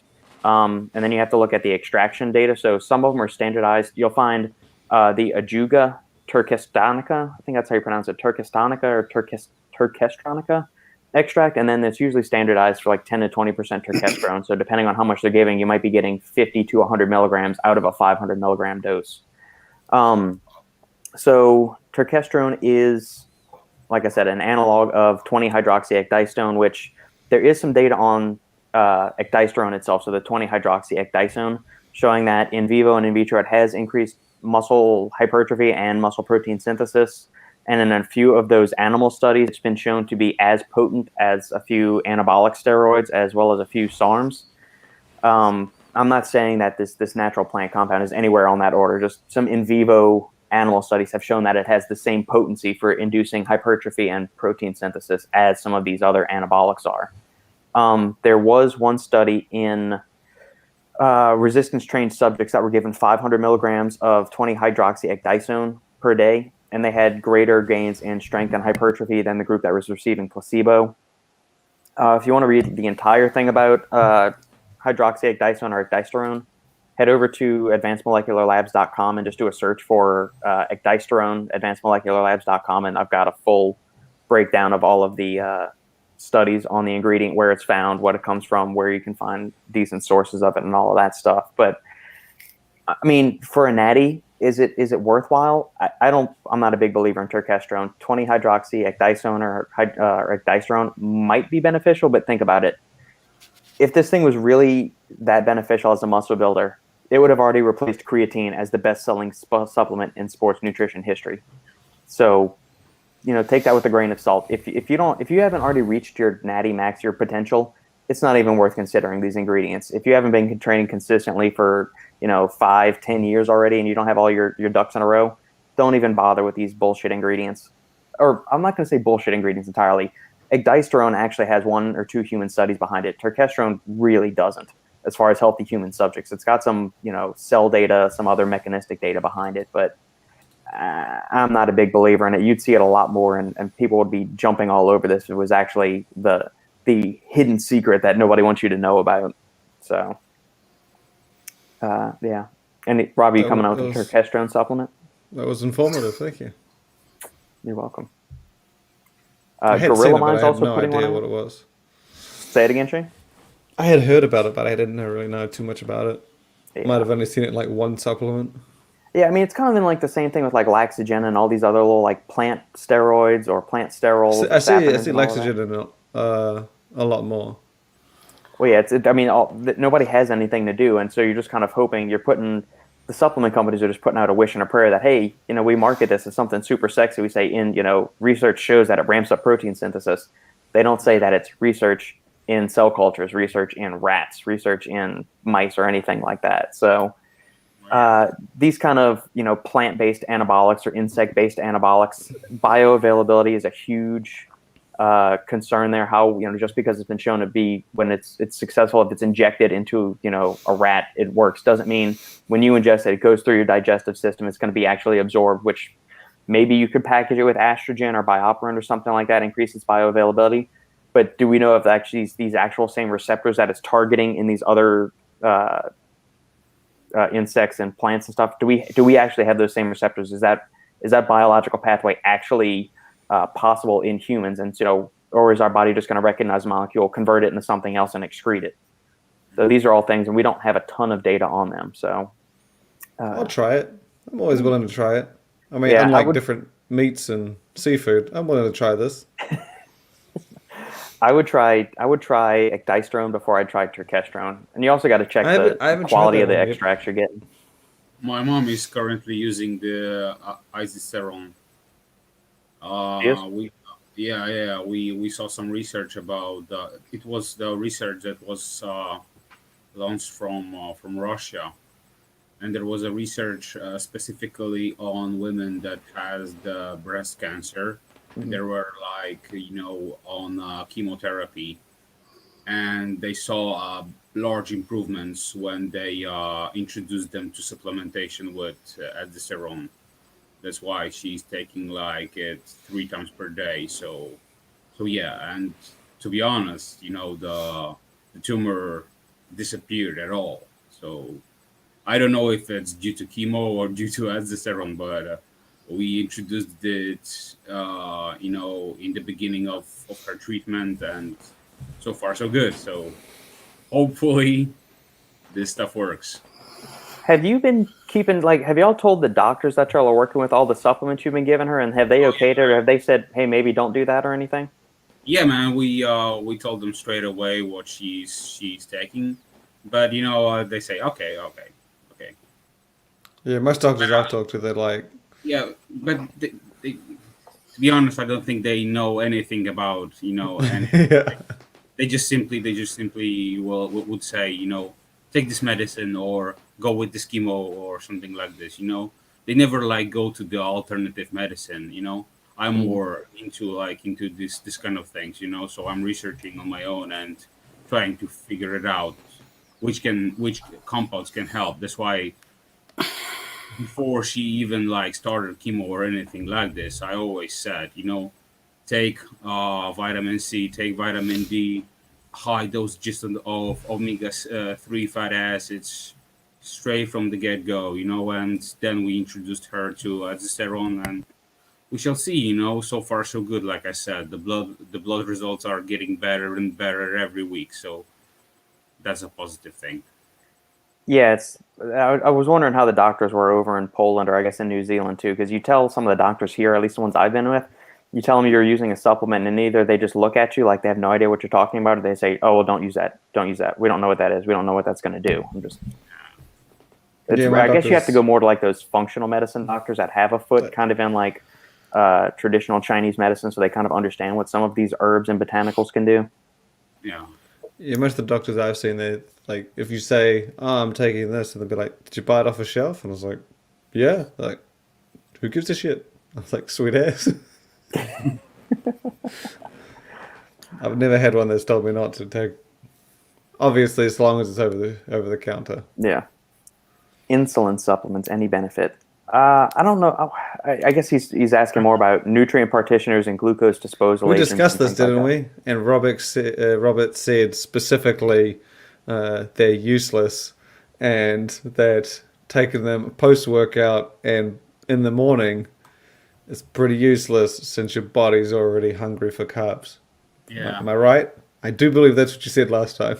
Yeah, I mean, insulin sensitivity is highest upon waking, and then I guess it's high upon waking, so your body is primed to accept carbs early in the morning. And it is also, after a workout, is the best time to have a high carb meal if you're going to have some, because you've just depleted glycogen stores, you've increased insulin sensitivity in the muscle bellies. So if you're going to take these, there are a few ingredients that have been shown to have some kind of benefit. So high dose cinnamon extracts have, alpha lipoic acid has, berberine definitely has, but you got to get 1,500 milligrams a day. Usually it's taken in 500 milligram doses. There's a few other ones. Vanadium, or so as vanadyl sulfate, has some insulin mimetic properties, and there's some mechanistic data showing that it could improve insulin signaling and how insulin sensitivity. But it doesn't make any sense to take these things immediately after training. It would be best, taking it at night with a high carb meal, or if you're going to go out like on the weekend on a rest day and you're going to have a cheat meal or something like that. But I'm inclined to believe, they've shown that 10 or 20 minute walks immediately after eating lower the rise in postprandial blood glucose. So after your meal, blood glucose levels, and improves insulin sensitivity. So I'm almost inclined to believe just going on that 10 or 20 minute walk would be more effective than taking one of these GDAs, which can cost, $50 or $60 a bottle. That being said, I still use the GDA every now and then, just because I have a really huge bolus of carbohydrates before at night. And just, it's kind of like Shane, if it gives you that extra little 1% better of nutrient partitioning, why not mess around with it? Do I think it's going to be the secret to lean bulking and putting on fat-free mass forever? No, but it's just, I look at it from more like a general health benefit, not like a mass gaining, limiting fat gain kind of benefit. We should make a T-shirt out of this quote. 1%. 1%. Yeah. Okay. That 1% supplements. Well, we'll start a supplement brand, 1%. I feel like we might get slapped for something. Because we know. Yes, we do. Yes, we do. All right, gents. Well, that is I think we've got all the questions that have come in the feed. So this will be the last call for any of you tuning in on the live stream. If not, we'll start wrapping things up here. Any closing thoughts from any of you gentlemen? Shane, do you want to do any rapid fire stories? Hold on. Shit. I did actually find that the story that we did earlier in the week with Muscle Beach's new pre-workout, 5 grams of nitrate ingredients. I feel like that's going to be a damn beast. Yeah. I remember they told me it was going to be a high nitrate formula, but obviously you don't know until you say. Then I got the number of 5 grams. I was like, shit, because as far as I knew, the most I'd seen was 2, 3. I don't even know. Actually, I know I've seen it 2. Don't know about 3, but 5 grams, and it's not the. I think it's 4 different nitrates. 2 have been used before, 2 haven't, and I know one of them, and I'm not going to say it until Monday, I believe, but they're very, very cool little nitrate ingredients. But 5 grams for the full formula, I thought was pretty intense. That's a really high dose. Yeah. I'm curious if that's going to cause anybody to go hypotensive, like it's going to drop blood pressure too much because you're taking such a whopping dose. That would be my only concern. But again, I need to go look and see what's the max dose of nitrates you can take safely. I imagine they'll have other things in there. But the formula is going to only consist of nitrates or something else as well? No. So it'll be like a full, well-rounded pre-workout performance pumps. Focus energy, but the that I believe is one of the biggest highlights. And the two nitrates I think that are cool. I think one of them, I could probably say one of them. I don't think it's as exciting as the other one. It's proline nitrate. So I think it's two we've seen before. Then there's that one. Then there's one other, but there are other things in it for pumps and performance and energy and focus. But yeah, I remember I tried the beta sample, but I didn't know what the hell was in it. So that's always fun. And I said the pumps are fucking insane. I was like, it lit me up like a dedicated pump pre-workout. Yeah. which 5 grams of nitrates make sense now that I think about it. Yeah, Yep. just imagine, man. I remember like using smaller dosages, and I was like pumped for like 24/7, and with 5 grams. Well, I was always curious because you don't with nitrates. It's always very like NO3 is very controlled. Like you typically only really see 2s, and I don't know. I don't know if I've seen a 2.5, but you don't see small amounts, and you don't see huge amounts. So you never really get the chance to be like, I wonder if I push it, what's going to happen. So I guess this will be one of the ones that we get to see what actually happens. Oh yeah, man. Trying to see Gallithorn. if it, Food, I meant. I'm not sure what. Try and post your comment again. Sometimes, and this goes for everybody that's tuning in on the live feed, sometimes YouTube gets stupid and it doesn't post your comment. So if it seems like we're not getting your comment, keep trying to re-enter it and we'll answer it. Just YouTube just doesn't have its coffee or stem sometimes, and it doesn't populate all the comments you may be typing in, or at least it doesn't show up on my feed here that I'm going through. I think that was one of the biggest ones I saw this week. Of course, Double Impact was arguably the biggest of them all, but the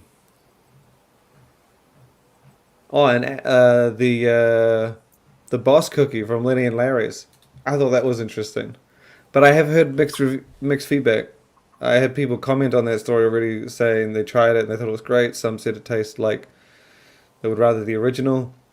It's basically it's a protein cookie that's got more protein than the original complete cookie, but significantly fewer carbs and calories. So it's which was always the complaint with Lenny and Larry's was it's a protein cookie but 420 calories. It doesn't necessarily make it a healthy cookie. The boss cookie, I believe, is sort of the answer to that. 220 calories, I think, all up, and 18 grams of protein. So more protein, less carbs, less calories than the original. But the question obviously is, does it taste any good? So I've had people say it tastes really good. Then I've had people say it tastes like cardboard. So I don't really know yet. I would be interested to try it. I never really liked the original Lenny and Larry's cookie. No, I wasn't a fan of it either. It kind of tasted like, I know people always said, oh, you may as well have like a real cookie. It kind of did make you feel like you should have had a real cookie because it felt like a real cookie, but with like a bit of a, like it felt like the protein kind of hindered a bit, even though it had 420 calories. Yeah. So I don't know. Might have to get out and try it, but it's probably one of the first new products I've seen from Lenny and Larry's for a year, maybe. I haven't seen anything from them for a while. Well, they might still be reeling from when they had those concerns, those legal concerns about the protein claims in their cookies, and then they had to go back and that was a while ago, wasn't it? that. Yeah, that was a couple of years ago. Yeah. Yeah. How are they selling? Do you know how they're selling in US? Because in Europe, it's like a huge hype on them. They used to be very popular. Like they used to be, I think, a couple of years ago, going back maybe 3 or 5 years ago, we used to sell them at the gym. I mean, honestly, in terms of quality, that was a complete garbage. I mean, that was probably the lowest of the low. but I mean, I'll be surprised if there was like 5 grams of protein in it. You know, they were definitely, I would put Shane's face on it and say anti-protein cookie, or, you know, or Shane's face is like danger zone. But maybe that's what it should be, an anti-carb supplement for me. That's what it should do. But they were selling, I mean, they were selling like hotcakes. People loved them. I mean, they were flying off the shelves. And then I think there was, if I'm not mistaken, lawsuits and accusations and whatnot. And then when it started to disappear, basically, and, you know, I think the popularity is definitely down substantially in the United States. I would go and say at least 75-80%, if not more. So maybe they're trying to reinvent themselves. I honestly, I think the damage was so severe. Like I said, I didn't go into specifics of what and how happened. I know they got basically like accused of like not that the protein amount did not correspond with what's on the labels, some shit like that. But it was like a serious issue with that. Yeah. But I think that sometimes when the damage is done, and kind of to reinvent yourself is close to impossible. And I think a perfect example would be shit, not on my birthday. Okay, but a perfect example would be Gaspari Nutrition. I mean, I think the damage was done so severe and so many bad choices were made, and that right now I know Rich Gaspari is trying to kind of reinvent the brand and stuff like that. But I think that damage was done so severe to the company, and by Lukasz made a joke about in development for 7 years or whatnot. Put it on me, man. Now. But it's like I know they're trying hard, and it doesn't seem like they're succeeding. And I feel, like I said, I wish everybody success. Honestly, if Letty and Larry can reinvent themselves and kind of re-enter the market again and be the powerhouse, because they were powerhouse. I think they were dominating in that department. If they can, more power to them. I feel like when damage is done and the reputation is fucked so badly, I honestly think that there is no coming back from it. Again, hopefully I'm wrong. I reckon Lenny and Larry's are still doing really well. I think they're doing probably well overseas, but I know, like, from what I see in the United States, they're not doing not nearly as good as they used to be a couple of years ago, because they were a dominant force. You would go into vitamin shop, you would go into anywhere, and it was all damn like shitload of flavors, different cookies. The cookie size were also pretty substantial. I mean, they were big cookies compared to, I remember, I think Pro Subs released, they tried to compete with them.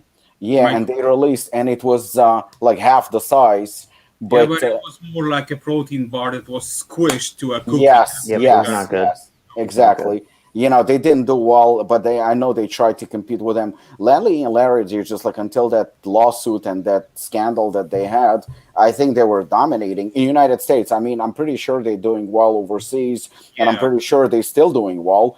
But I'm saying here, I don't know. I mean, hopefully they gonna make a comeback. I hope so. You know what? As far as like the cookies, the Lenny and Larry's are leading the way. So that's. I was gonna say, I reckon that they're still doing. If someone's, I feel they're still doing really well, because I haven't seen, like, when Quest did that formula change and everyone was like, oh no, these suck now. But then you had a rush of protein bars, and it was like, oh, okay. Quest has got some challenges now. Since that thing with Lenny and Larry's, it's not like I've seen a buttload of protein cookies, right? And they really haven't gone. I haven't seen, like, they didn't drastically change a year after. It's been, 4 years, maybe 5 years even, since that happened.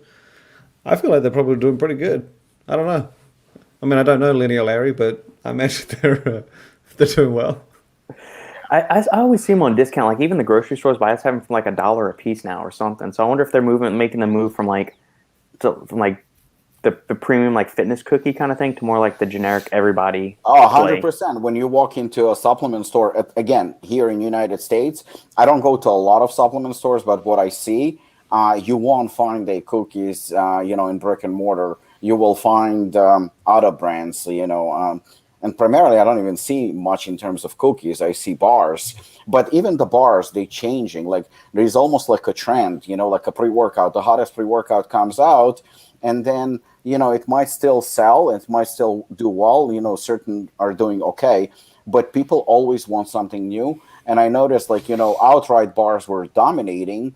And right now I see Axe and Sledge is very, very popular. It's like trending now. And then I'm pretty sure in 2-3 months something else is going to be, entering the market. So I think it's changing all the time. But at least Lenny and Larry, I don't see, like, I go to not a lot of stores, like maybe 2 or 3 that I visit, I haven't seen. But 5 years ago, Lenny and Larry would be absolutely everywhere. I do see at grocery stores, they definitely have a presence. So I could be wrong, because, it's the same situation as you have with Optimum Nutrition. If you ask any, any musclehead, he's going to say, oh, Optimum Nutrition is done. They finished. But then you go to any, you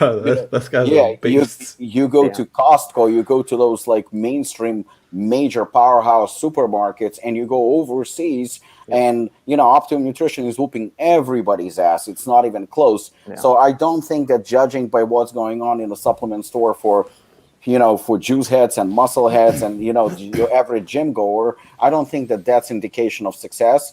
So Lenny and Larry may be are down in places like gyms and supplement stores, but supermarkets, I'm pretty sure the POs are a lot larger. Or if they bring something overseas, I mean, I would expect probably something like fucking, millions of cookies are probably being sold. So, it's hard to indicate, like, to measure success of the company because it depends where it sells.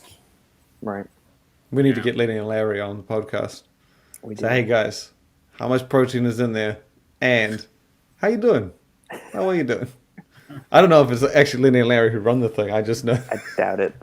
No. It's probably somebody's like grandpa and uncle or something. On that topic of retailers, if GNC hit you up, we're like, hey, no, we've heard.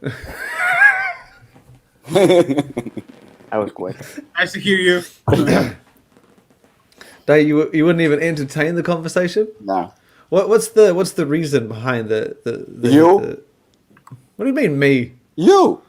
What did I do? Weren't you the one who said that we should stay the course and Apollon should be Apollon? I think entering GNC would definitely change the way we do things. And I think it would be like right now Apollon is considered like this, there's a stigma. It's a badass hardcore premium brand, that you can buy direct, you can buy at hardcore stores, for athletes and stuff like that, branch war and all that. I think by going to GNC, I think that there would be so many rules and regulations and paperwork and complications that a small brand like ours, I don't think we would benefit from it. And I think we would probably lose a lot of our loyal supporters that want to carry the brand because it's so unique. And I think it would affect also our direct sales. And plus, I think the product to manufacture is too expensive, for us to enter GNC. Yeah. The profit margins would probably go down. And I always like to pick people's brain, people that I admire, people that I believe are experts in the field. And, again, we're going back to this again and again, but I often ask you questions. I ask Robert questions because I'm trying to do research, and I'm not saying that I'm not going to fuck up. God knows I fucked up a few times, but I'm trying to minimize it to an absolute minimum. I think the GNC would hurt a brand like Apollon in a long run. Probably we would get a very nice PO initially, but I think that in a long run, I think it would probably backfire on us. So, I wouldn't entertain that because I think that, going into a meeting or something like that, it's all good and fun. But at the end of the day, I think it would, you don't need to fix something that's not broken. And I think the company is growing little by little. And I think it's more of a marathon than anything else. Slow and steady wins the race. I mean, we didn't have an explosion. I mean, we've been around for 6 years. And we didn't explode like some brands within a year or 2 years. You didn't even know about us up until, the company existed already 4 years. But I think like it's little by little we had that progress. And I think changing anything right now would be very, very risky. And I'm not willing to do that. Interesting.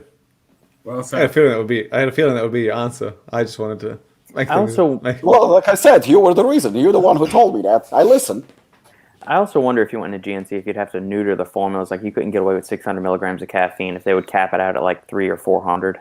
Oh, without a doubt. I remember someone telling me that they had like limits on creatine or dynamine or something.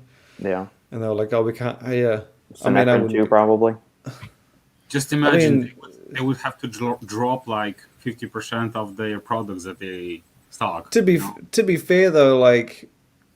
As much as GNC isn't a good way for Robbie, I feel like it would be a great way for GNC. I mean, obviously, if they could figure something out and get something hardcore in there, because it's always still very like mainstream, kind of mostly everybody type supplements. Yeah, I feel like they could benefit from something. Yeah, I agree with you again, because the thing is that I always, we had this conversation with the owner of DPS. And he's actually a great guy. He works out, he kind of like loves the bodybuilding, powerlifting lifestyle. He's on a hardcore side, but super, super nice guy. And we had this conversation, and the main reason was behind him bringing Apollon, and we're doing very well with DPS. I mean, we're doing absolutely phenomenal with them. It keeps growing and growing and growing every month. But if you go on DPS and you will look at all the brands that they're carrying, Apollon is definitely standing out as the main hardcore, probably, not probably, definitely the most hardcore brand that they carry. So it literally stands out. So the whole thinking behind it was like, we agreed that DPS would be the only, most likely the only, even though we didn't sign a contract, it was like a handshake agreement. And I keep my word because he's keeping his word. He helps grow the brand. He's very easy to work with. So we don't go elsewhere. So he basically, when it comes to DPS, competing with bodybuilding.com and A1 and all that, none of them have it. And we were approached by one of them, but I feel like bodybuilding.com would have hit you up by now. Yeah, but the thing is that we kept our word, and he helps us, we help him. But I think that what helps is that it was basically DPS's answer to Jim Stepani, even though of course we're not as big, not nearly as big, but Jim Stepani has that exclusivity with bodybuilding.com. So DPS almost has like an exclusivity with Apollon, even though we sell elsewhere too, but in terms of like a major website, and that works for both of us. It works for us very, very well.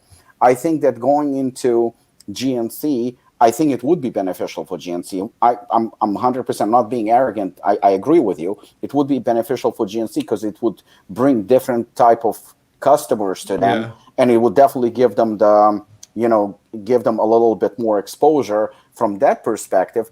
But like you said, more than likely, it's not a two-way street. Yeah, they would probably sit down with us and say, like, tone down your supplements, which means that we would have to be a little bit more like Ghost. And I don't feel like we are competing with Ghost, because Ghost has its own market and they're doing great. Yeah. And I think they're perfect for GNC. And, I think that we can coexist absolutely no problem. But entering GNC and changing our identity, again, the PR probably would be very substantial, more than we're probably making a year right now.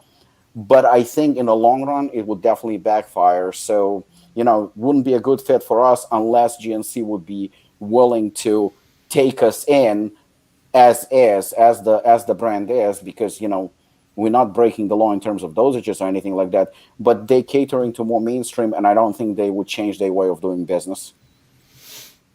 Yeah, I think you're right. I mean, it would be, yeah. I imagine bodybuilding.com would have hit you up. To be honest, when you said you're one of the most hardcore brands at DPS, I think it would be fair to say you're one of the most hardcore brands out there. I wouldn't necessarily limit it to DPS. And I only say that in the sense that, to the point and the fact of a brand, because if someone comes out a hardcore pre-workout and it's whatever you deem hardcore is more intense than Apollon's, that's just a pre-workout. That's not necessarily a brand. It's the entirety. Line, yeah. You've done it in a fat burner. You've done it with high stim. You've done it with performance. You've done it with more categories and many more to come. So it's to me that makes it a little more hardcore, or a little more of a brand rather than just the one-off pre. Because anyone could do a hardcore pre. So it's I would say that it's the most hardcore brand out there right now. But obviously, some people who deem Sam's as hardcore, Apollon's not that kind of grey, almost black market stuff. Right. So. Somebody made me laugh because, I think I have a good sense of humor. So when somebody asked me about Double Impact, they said, "So what is a Double Impact?" It's it's a good friend of mine, actually. He asked me a question last week. He goes to me, "What is it?" I said, it's a hybrid between assassin and hooligan. He goes to me, "Oh, I get it. So it's basically you put crack and cocaine together."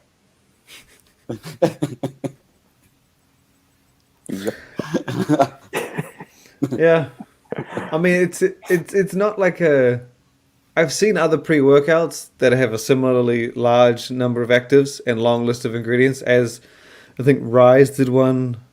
Not Rise, the Lifestyle Rise Performance. They did one, I can't remember the name of it. What's the Abomination from that one-legged monsters brand? I can't remember. It's Rising Labs. Yeah, Rising Labs. Rise Performance did one. Rising Labs did one as well, and they were really long. But it's your selection of ingredients that makes it a little bit different. Yeah, because it's not like some of these other things. Not necessarily the ones I mentioned, but sometimes they pick these ingredients to make it longer, to make it heavier, whether it be like glycerol, aminos, creatine, to be like, oh yay, 40-gram scoop, but you've got a fuckload of shit, and it's it's not shit. It's Yeah, you got but you know, some pretty intense stims in there. yeah, you know what? But with these formulas, they basically do like a kitchen sink. They put all different stuff into a top. But as far as with Apollon, what I like is that there is a story behind the product. There is a deeper Well, meaning. it's still a kitchen sink approach. It's just Yeah, a yeah, but there is a deeper meaning because you yeah. have, if you are following a brand and you are a true supporter, you know that there was a hooligan, there was a assassin, and they came together to make a unique product that is just in a limited release. So that's what I like to see. Yeah, I think if you're I, a fan, it'll go well.